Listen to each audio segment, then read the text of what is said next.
Hello again out in the crypto world with DeFi IoT. Let's talk a little bit about Helium today. Just going to give a little opinion on some things here that I see that could be a potential problem for us in the future.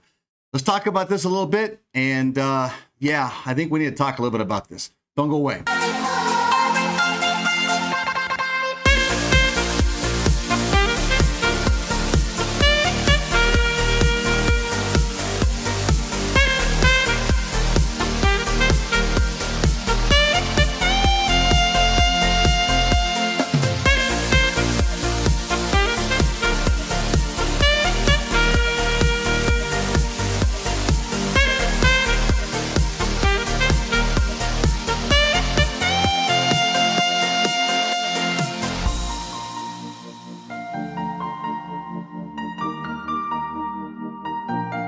Before we begin, I need to make a disclaimer.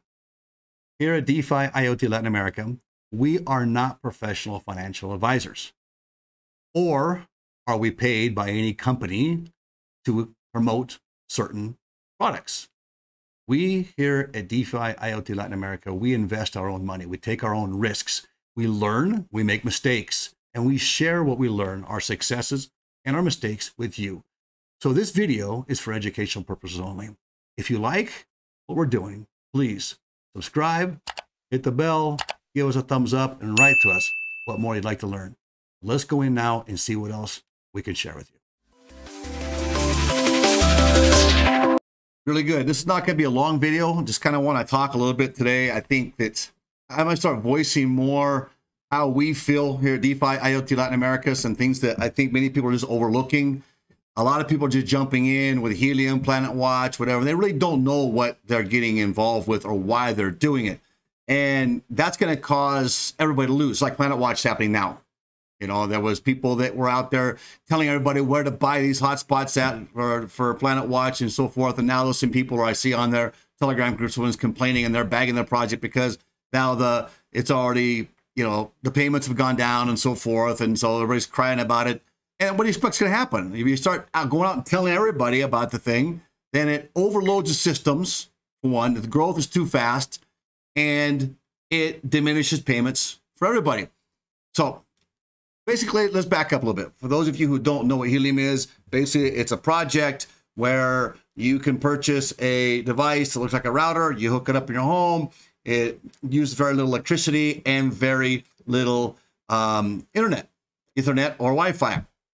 And you get paid for providing a part of a network that Helium uses to contract out third parties, whether they're tracking packages or bicycles or GPSs, or even if they're like providing for 4G and future 5G cell services or internet, etc. And that's Helium. It's a good project.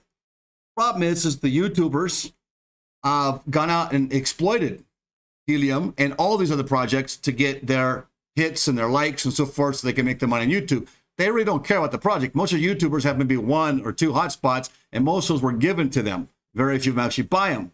Unlike what we do here, we actually purchase, we build the networks up, we actually put our own blood where our mouth is. Nobody gives anything free. And in the future, if they do give us something free, we'll tell you that's free, and we'll put it to the test first before we even promote it. So I doubt they'll be giving us any free things. So Helium basically is this. It's a people-powered network. In other words, it's the difference of taking the big corporations and spreading it out and spreading the wealth, right? And that's the idea, to spread the wealth out to the people. And the people have a power over if data gets robbed or becomes personal data, etc. Helium's not that way. Excuse me. So anyway, look, here's something. We have now almost 560,000 hotspots now deployed throughout the world. This map really doesn't show much because there's more in Latin America as well. Deployed throughout the world. Helium wants to grow to billions of these hotspots. Well, one way is going to pay when the market's saturated with these, which they need it to be saturated for Helium really to work and function well. It needs to get that point. So we're going to make money. It's going to go to saturation point, and then they'll be able to bring in their third-party clients, which will strengthen the token. Well, the token's been down. Up today, it was like at 30, but we were down in the mid-20s and in that range, right? We've dropped from like, 40 something, right? So last month. Now there's a lot of variables to that. Helium went down, on the 7th for like 8 hours.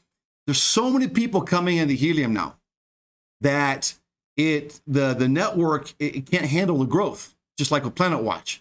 And so you're having all these hiccups and collapses.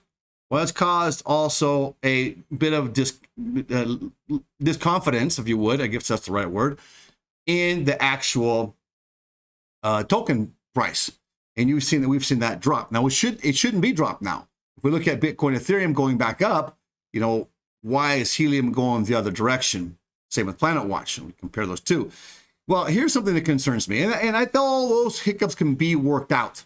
That's not what concerns us. Here's the reason I wanted to do this video today. We want to do this today, and we wanted to say this. Look, there are people out there I saw on Twitter. I have also seen in Telegram groups and so forth, Discords. But I saw on Twitter pumping like, "Hey, you look great in New York Times, Helium," right?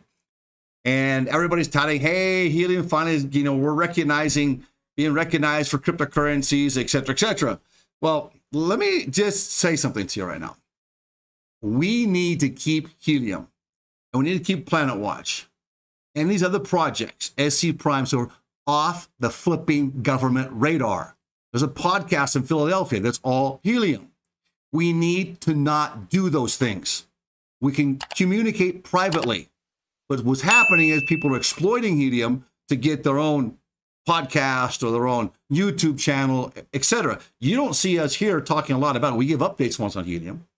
We're not getting paid to do any of this, nor do we even, heck, our YouTube channel is even so small at this point right now that we don't get paid anything for it. So we can do a YouTube channel to inform. Those channels that come on to actually pump and exploit and make over-promising, they grow a lot faster than we're growing, and that shows consistency. But I'll show you that we will be consistent in the future by telling and delivering the truth. So here's what concerns me.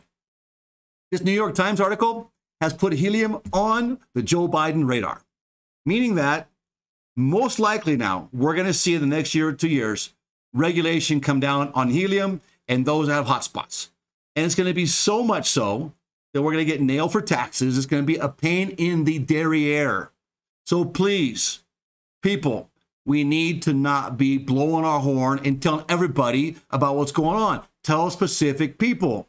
Get involved in the project because you want to get involved in the project. You see a future to it, and you can get compensated for it. But we need to keep off the radar. I'm warning you right now. If we don't keep off the radar, like the New York Times, I think the damage is done for Helium now. I hope I'm wrong. But we need to not support these podcasts or these other groups that are out just mouthing it to everybody. And these YouTube channels that are out just exploiting cryptocurrency for their own gain. It's going to cause people to come in, they cry about and do a YouTube channel later about how they lost their money, and that's where the government comes in and said, you see, we got to go and protect the people. Now, this New York Times article that we have right here, this New York Times article here, it goes on talking about, you know, this guy really likes Helium. He thinks finally there's something about crypto, but he bags on crypto here. He's putting the rest of crypto down, like Bitcoin, Ethereum, things that actually could be a threat for our privacy. So this, you know, we don't trust New York Times, people. You know, whether you like it or don't like it, that's the truth. They lie. They have a propaganda, and they are on one side. And you need to understand that. This is not good. This is not good. And I know you can probably want to turn me off right now, but you really need to please not support this kind of publicity. It's going to put us on a radar, and it's going to shut us down, a lot of people down. Right now, what happens is anybody can get involved if they want to. A poor person can get involved in this and make some extra income. Actually, down in the countries we are right now, that is a better income than what they actually get monthly as it is. It's almost double what they can make in Helium. Right now, though, what's going to happen is these Latin countries are copying what the European countries and Joe Biden administration are doing. If they get away with it, then they think they can do it too, because who's going to stop them? So you're going to hurt a lot of people by supporting these podcasts like in Philadelphia and others. And, you know, I'm just pleading today that we can please keep this in our own community. We don't need the New York Times to support us. Helium's growing fast enough, and so fast that they collapsed the other day on the 7th, down for 8 hours. We had a lot of hiccups. We're not even getting full payouts. A lot of things are going wrong with the POC V11. Now you're making less earnings as well. Why? Because there's a lot more noise. The antennas are picking up more noise now. That wasn't good for us. You know, Helium's got a lot of things they got to adjust as it is. We're growing too fast for the Helium network to keep up with. with. So we don't need this kind of publicity. And I'm just asking you, please don't support anymore these channels that are publicizing this or exploiting this or supporting like the New York Times. We don't need that. We need to keep it in our community, because what's going to happen is the government's going to take it away from us.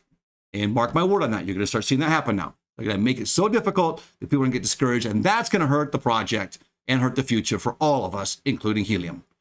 Please, hear our plea, because I warned people down here, and it's already happened with PlanetWatch. I warned them. And, you know, they did it anyway. Told me I was just being selfish. I'm not trying to be selfish. I'm trying to be real about this. And that's what we do here at DeFi IoT Latin America. Please subscribe to us, support us, hit our bell, give us a thumbs up. If you don't agree with me, write us. Okay, I'm just telling you where we're coming from and what I've seen in my life living outside the country and what happens in corrupt governments. And you have to accept now, that's just America has issues. We're not exactly on the same page. DeFi IoT Latin America, let's maintain our free market economy, please. But we got to do it within our community. We don't need the help of the New York Times or any of these large whistleblower type people.